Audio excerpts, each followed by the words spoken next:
absolutism versus constitutionalism. We'll talk more about absolutism today, and then move into Louis XIV and why he's the ultimate symbol of absolutism, and why would a king in this era be the greatest king of all time, when in the entire ancient world and medieval world you had kings all over the place. Why is it now that a king can be more powerful than ever? And this will tell you a little bit about absolutism at this time. Now, we are in the 18th century mainly, and when we talk about the 18th century, when we say 18th century, that means 1700s. If it says 18th century, it means 1700s. 1700s, several things happened around that century and a little bit before, and they serve as the sort of bedrock of everything we're going to talk about right now. And one of those things has to do with economics, and it is almost solely responsible for Louis XIV being able to be an absolute ruler and have total control over France. And so, what's economically going on in the 18th century, economically? It has to do with agriculture, the Atlantic trade. So, this is the era of constitutionalism and the Enlightenment is the era where you get sort of mass colonial chattel slavery. In this age of reason, we have colonialization and slavery in mass. So, pretty contradictive aspects to the 18th century right there. But remember, it's on the back of colonialism and on these transport trade ships and on the backs of slaves that prosperity is brought to Europe at this time.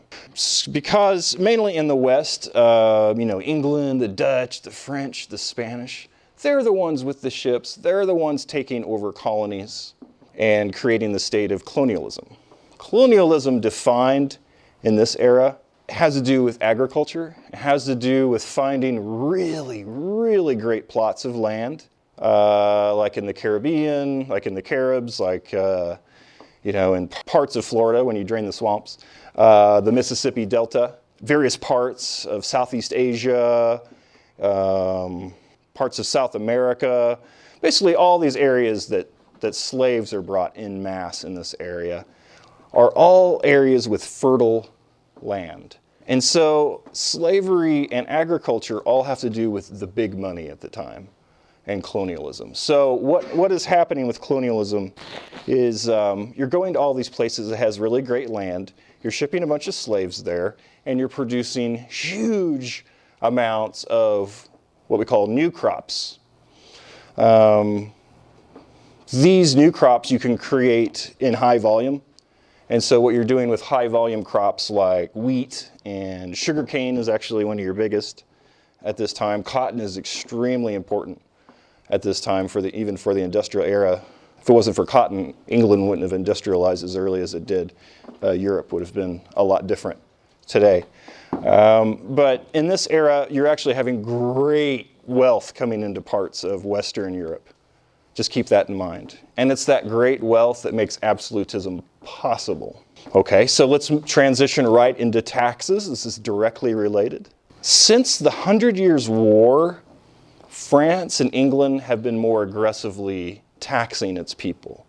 Like the modern system of taxation has already been developing. And we haven't spoken about the 100 Years' War, so if you don't know what that is, then that's fine. But it was a war between France and England mainly, parts of France and England. And as their military and the war went on over the course of 100 years, to really keep a war going, you have to tax the Hades out of your people. You just have to tax and tax and tax. Remember, I mentioned earlier that increases and changes in taxation usually follow or accompany a war. So taxation allows people to have more spending money and fund the war. Okay, so on a more detailed level, what's actually happening with more advanced taxation practices is not only are you taxing people more money, they're making more money because of the Atlantic trade. So you're generating more wealth. And you're generating more wealth because, say, if you're France or England, and because of mercantilist practices, you're making direct wealth off some of this trade, unlike what we do today. Governments were more involved with the profit making, having an invested interest in large companies that did this trading.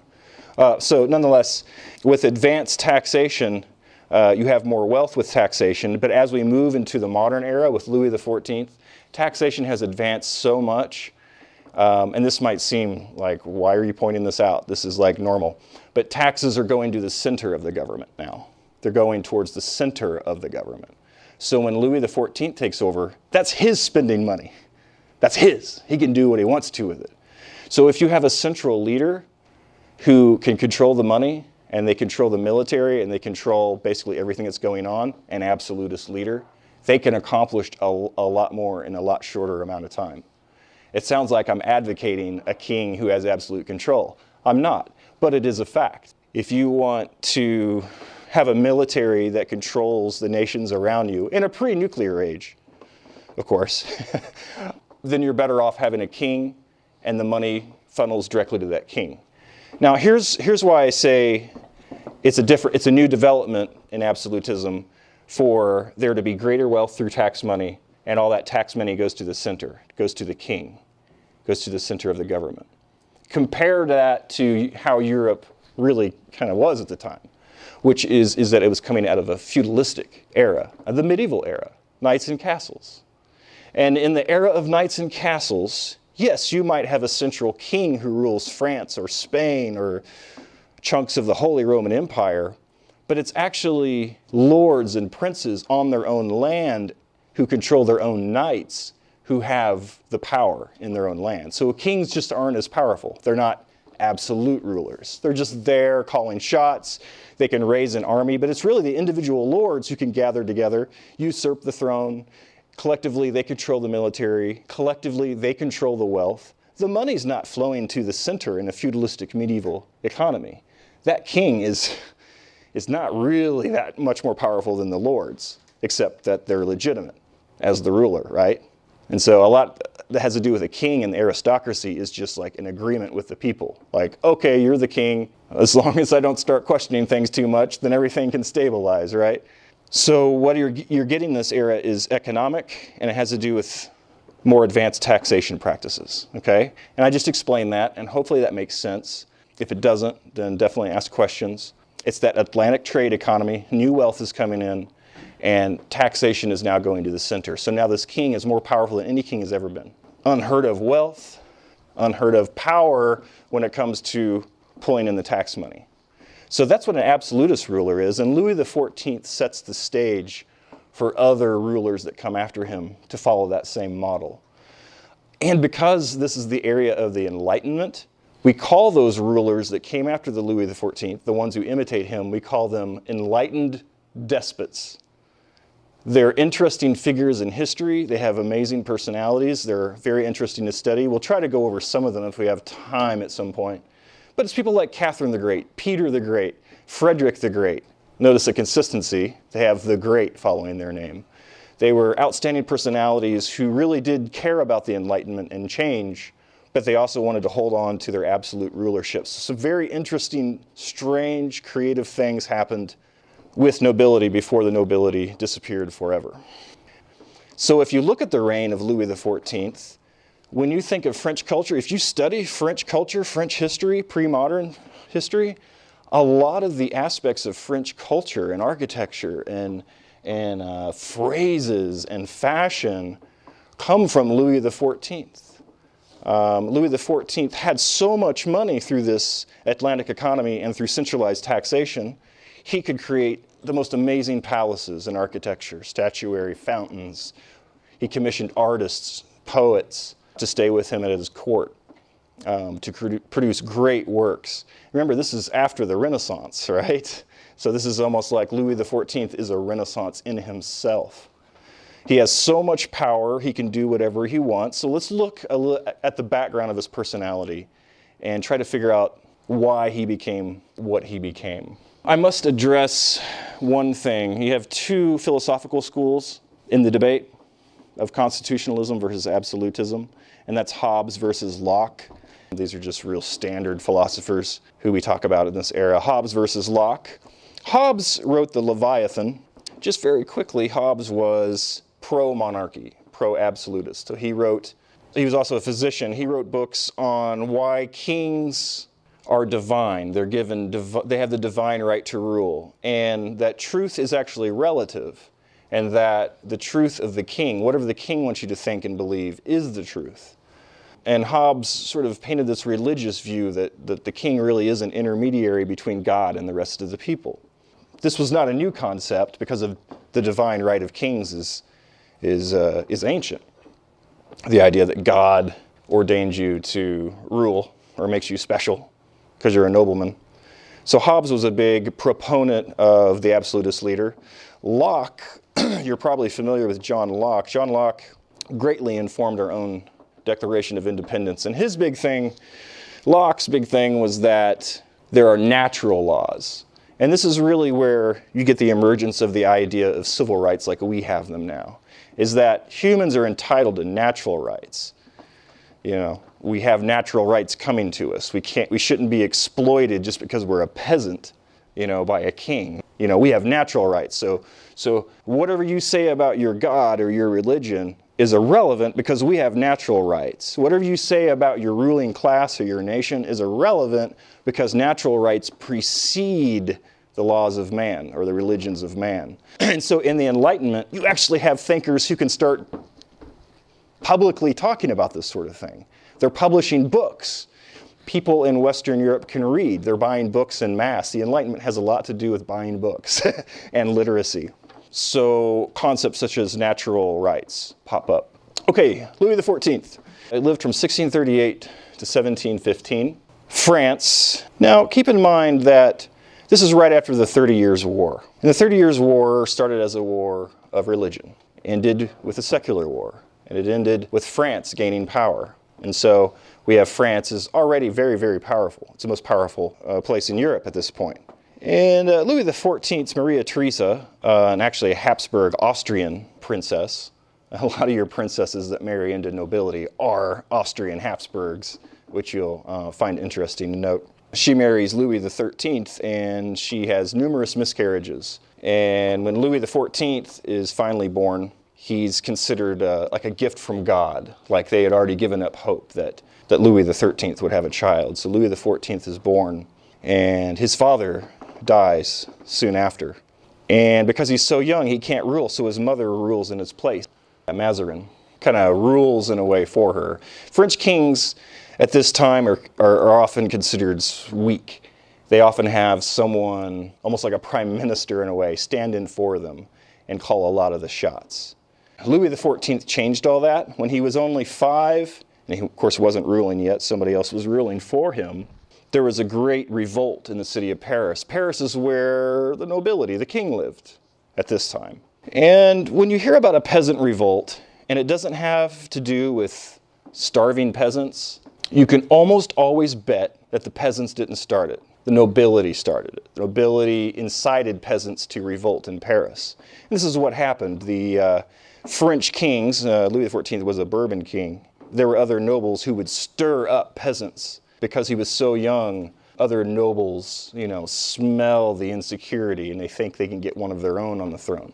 A story as old as time. And so there are all these revolts about.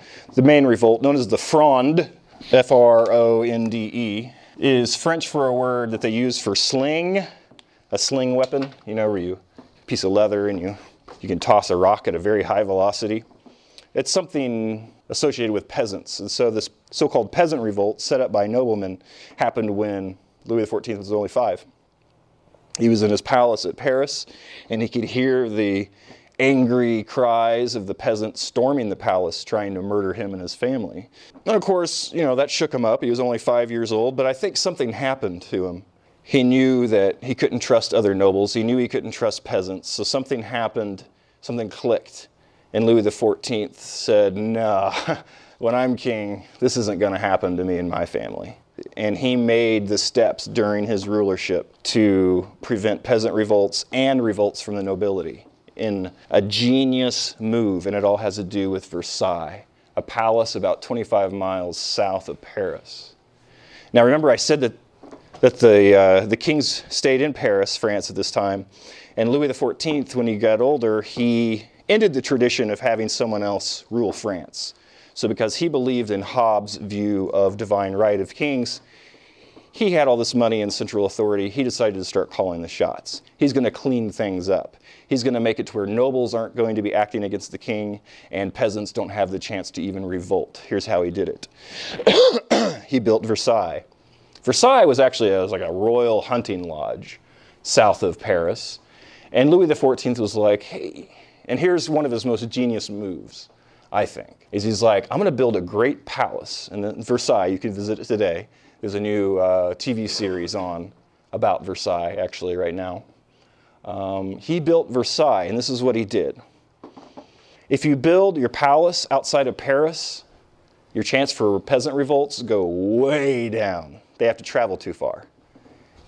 And you have to rile people up in the city while they're together, really, to get sort of riots and that sort of things to happen. To organize a riot and then move them all 20 miles by foot to the palace is dangerous. They're out in the open. They can't hide in buildings. They can't barricade. Doesn't happen. No peasant revolts at Versailles. Not as easily as in Paris, at least. But an even bigger genius move had to do with the nobility. The main threat to the aristocracy at any place in time is the nobility, not the peasants. The nobility are the biggest threat of the king, because they're the ones who want the power, want to take the power, want to take more power for themselves even. And so what Louis XIV is, he ended the feudalistic era. He sort of, even though the feudalistic era was pretty much ended already, he kind of, the coup de grace, he took the head off of the feudalistic era. So remember I said in the feudalistic era you had lords and kings all over the place, and they might have served a central king, but all the knights and all the land that was under that king or in that territory sort of belonged to that lord. And the knights belonged to that lord. The knights of each lord were loyal to that individual lord, not to the main king. So what Louis XIV did was with Versailles is he said, all you major nobles that own land and control part of France, you can keep everything basically that you have, your assets and everything, and your royal titles, but you have to move to Versailles and live with me. So if you're taking all these important nobles out of their own land, and moving them all together in one place, that's a genius move. So what ends up happening is Louis XIV builds a really just embellished, crazy court culture. Constant entertainment and art, constant public contact with other nobles. And so what you actually ended up getting is all these nobles groveling at the feet of Louis XIV. For anything they want, they have to go to Louis XIV. They can't go to their own castle and plot with each other and raise their own army. They're all stuck in the palace. So you get all these nobles caught up in court culture. They end up groveling at the feet of Louis XIV. Their power isn't as manageable anymore. They spin jockeying for favor of the king when they're at the court. It's a genius move. Louis XIV took away the military from the lords, so you have a central army now. And you can't have a strong, central, standing army, meaning a full-time army. They're not like farmers who go back home during the growing season. They're a full-time standing army. You have to have a lot of money to do that. Matter of fact, that's how we evolved such advanced taxation, was to fund the military, like I've said. So with just the term absolutism, you get the idea of control. He's controlling, he's clamping down. He's taking what is his. He's making sure that individual pieces aren't dividing the power, whether economically or politically, like in the feudalistic era you could do. Control is kind of the word. Louis XIV wants to set things right in France. So remember the French Wars of Religion, the 30 Years' War, was all about sort of like granting more freedom to Protestants. The French Protestants are called Huguenots. And Louis XIV's grandfather, Henry IV, the Bourbon, he started out as Protestant, became Catholic, so he could allow Protestants to live in France. He created the Edict of Nantes, that is his grandfather. Louis XIV revoked the Edict of Nantes. So remember, the key idea is more control. And so Louis XIV made Catholicism the only religion of France. So at this time, you have a lot of Huguenots leaving France and going to other areas, United States even. Some of us here might even be related to French Huguenots who left at this time for different parts of the world. And so Louis XIV really clamped down on Catholicism. Now, even though he's controlling things and making France unified under one religion, he pulls a move to take power away from the Catholic Church as well. Even by declaring himself Catholic, he declared an idea known as Gallicanism. And so France to the Romans was known as Gaul, right? The Gauls. And Gallicanism is based off the word Gaul, and it just means, your original French people. And Gallicanism is a version of Catholicism that says the Pope isn't really that relevant. The Pope is the Bishop of Rome, but the French king is like the intermediary between God and France, not the Pope. It sounds a little bit Protestant, doesn't it? Well, Anglicanism is the same way. Much earlier, Henry VIII, because he wanted to get a divorce from his Spanish wife, he basically created the English version of Christianity, Anglicanism. And he did that almost in a similar way. Remember, the terms Gallicanism has to do with the French past. Anglicanism, the Anglicans, the Angles, have to do with, right, the English past. So they're both named after sort of primitive peoples that were in their area. And they both, Gallicanism and Anglicanism, took power away from the Bishop of Rome, the Pope. So it's a power move. You align your people under Catholicism, but then you remove the Pope from the equation. Very interesting. Taxes, I already explained taxes. Religious orthodoxy, I explained that. That has to do with creating a Catholic Gallican state. Bureaucracy. Bureaucracy has to do with control as well. Bureaucracy has to do with jobs, people in jobs that fill out a lot of paperwork and do a lot of duties to make the interests of state happen. So if we just take the example of taxes, Louis XIV would have to create a lot of tax collector sorts and intermediary clerks to make sure that tax money is being filtered from these local towns and cities to him, to his, what we'd say, bank account, Bureaucracy was needed to make all this happen. Bureaucracy is very expensive. It just means a lot of jobs you have to create in the government itself. But bureaucracy is what is needed, and this is one of your key terms, for someone like Louis XIV, an absolutist, to exist. They have to have huge amounts of what we might even call white-collar labor, just to make the machine go. So we have an uncanny amount of bureaucracy at this time. It's more similar to what we have today. Mercantilism. This is an economic factor. Mercantilism is something that's often attributed to Louis XIV and his finance minister, Colbert, Jean-Baptiste Colbert. Same last name as Stephen Colbert, the Late Show host. Mercantilism, it's not capitalism, but it has to do with trade and the economy. And what mercantilism is like our modern idea of the economy is based on free trade and competition. Competition is very important. It drives down prices and it makes products better. It creates new product lines. It really makes capitalism thrive. Competition does. It took a long time for us to figure that out, though. So at this time, during the Atlantic economy, when all this trade and wealth is going on, we haven't quite figured it out yet. When I say we, I mean like Europe. Leaders and economists and merchants, we all thought there was a limited amount of money, and that if you were trading with other nations, you had to make sure that your output exceeded your input greatly, and you had to make sure you gave your own companies, like Louis XIV would give his own French companies, huge advantages, and then give competition from other countries major disadvantages. A big example of a disadvantage we have today is a tariff, a tax.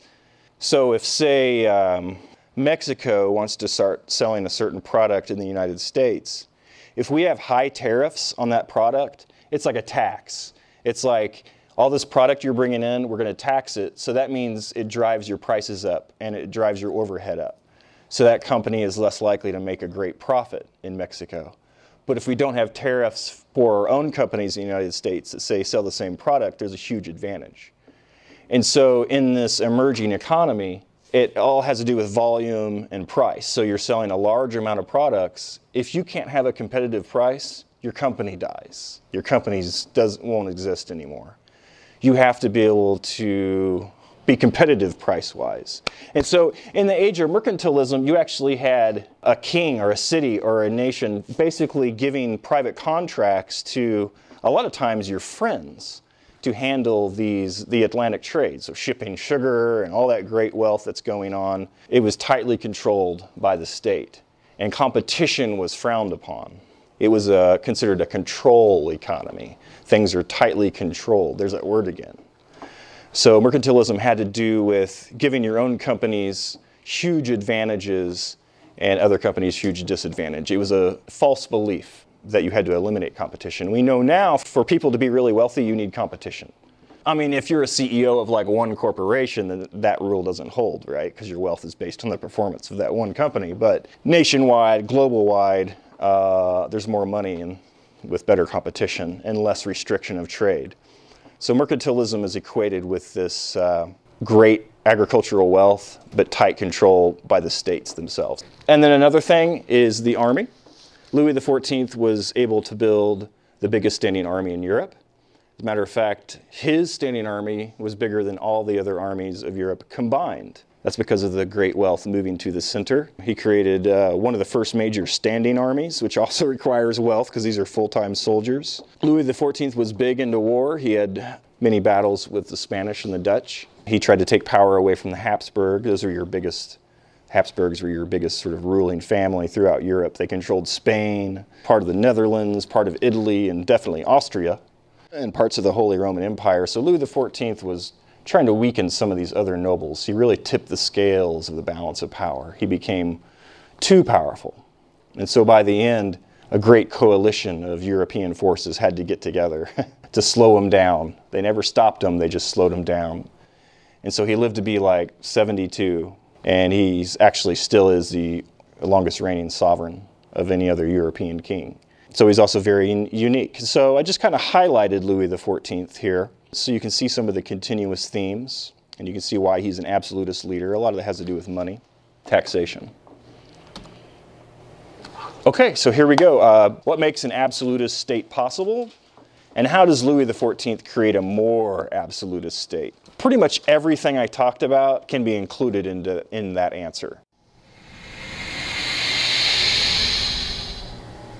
So Louis XIV creates a ripple effect which leads to the Enlightenment. We see a progression from the French War's religion to the 30 Years' War to Louis XIV and the Atlantic trade economy, and then the Enlightenment. This is the age of reason and science and trade. We're going to talk about Enlightenment and coffee in the 18th century, and a little bit about Voltaire.